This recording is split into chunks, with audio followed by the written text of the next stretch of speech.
Hey friends, hey, this Sunday is our 2-year anniversary as a church, and I am just praising the Lord and celebrating what great things He has done. But I've also been looking through my journal and just noting the faithfulness of God through the past 2 years in this church plant. And so I wanted to share with you a path that I've taken with journaling that I think will be helpful for your spiritual growth.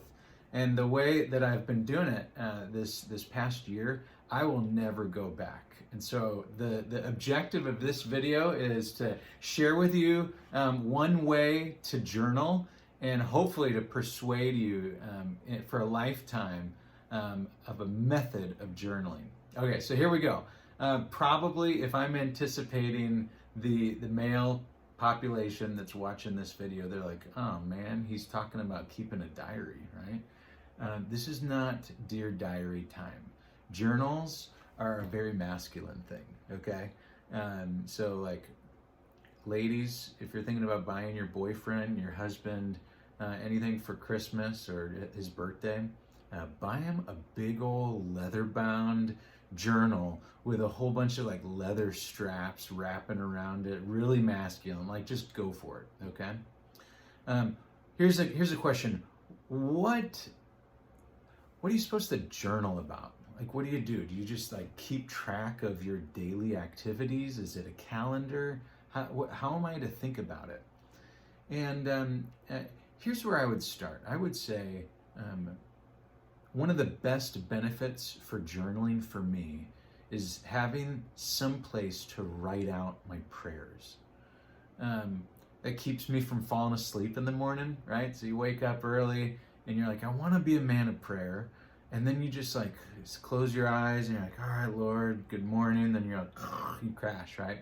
And so journaling is a great way to keep your attention and to write out your prayers and to bring to Him whatever you're thinking, whatever you're anxious about, to sing and write out praises to the Lord. But another thing is to write out and take notes within your quiet time. So it would be a Bible note-taking thing. So I wanted to show you today just how I do that, and I'm just gonna take this camera and point it on down. So journals are not like a list of to-dos. It's not a calendar, as I said so before, but it is how to keep track spiritually of things going on in your life. So I keep sermon notes, I keep quiet time notes, I keep prayers. The first one that I wanted to show you is just a method of note taking, okay? So this is called, here's my journal. My wife bought it for me. It says Michael Ryan Newman on the front. And what I've done, this is called the Jonathan Edwards note-taking method, is that you leave the first few pages clear so that you can write a table of contents.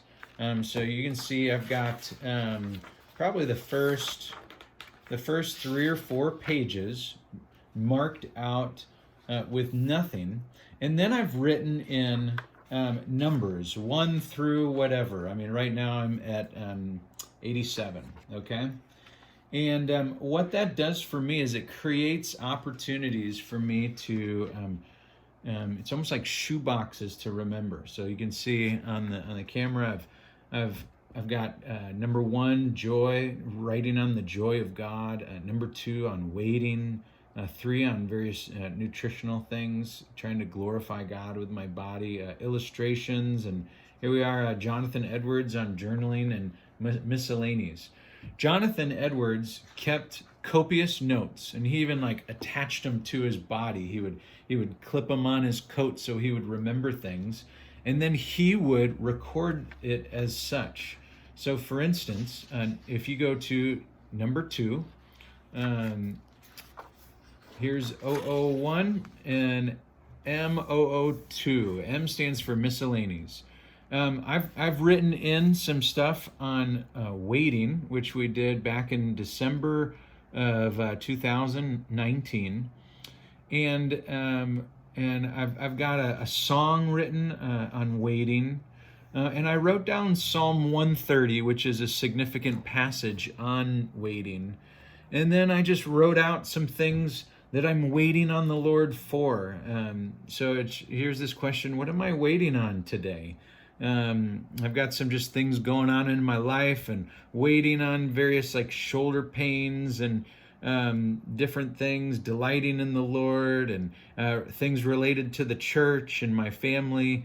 And what I'm doing is I'm reading the scriptures, recording, and going to God. But what I especially want to show you is that in my Bible, at Psalm 130, I don't know if you can see that. Here we are. Psalm 130, I wrote M002. That's miscellaneous 002 to coordinate with my journal. So this is a Bible that I bought back a couple years ago before I church planted, and I just committed to having it be my Bible for the first 5 years of church planting. I take notes in it, record my thoughts, and I'm noticing that in this ESV margin Bible, I don't have enough room for everything. And so it is a way for this Bible to communicate to this journal. And this is what I keep on my coffee table in the morning. So these are my 2 books. Okay, here's another one that I wanted to show you. It is miscellaneous 070. The question would be, what do I do when I run out of space, when I need more than 1 page? So here's 070. It says observations on Revelation 2, 18 through 29. So go to 070. We, as a church, studied Revelation together, and here are some of my observations. They're not perfect, they're not like inspired, but this is me just having a quiet time in Revelation. So 070, Revelation 2, 18 through 29, and made some observations, talking about how Jesus is working in this church. I'm praying through it. And then if you notice on the bottom, it says continued. I studied Revelation, the next morning or 2 mornings after that. But it was after I started thinking about various church and YMCA stuff, which we're a church that meets in the YMCA. And so I'm continually thinking and praying through the why. And so what I did was just put 070 continued. And I am making more notes on Revelation 2, praying through it, things like that. So friends, this is a great way to journal. And I would say as a church, we're starting Romans. And if you want to get a journal and start recording your thoughts, take sermon notes, have your quiet times within that journal, it would be of great benefit to you. So I hope this helps. And if you have any questions, call, text, email me, and glad to help. See you soon.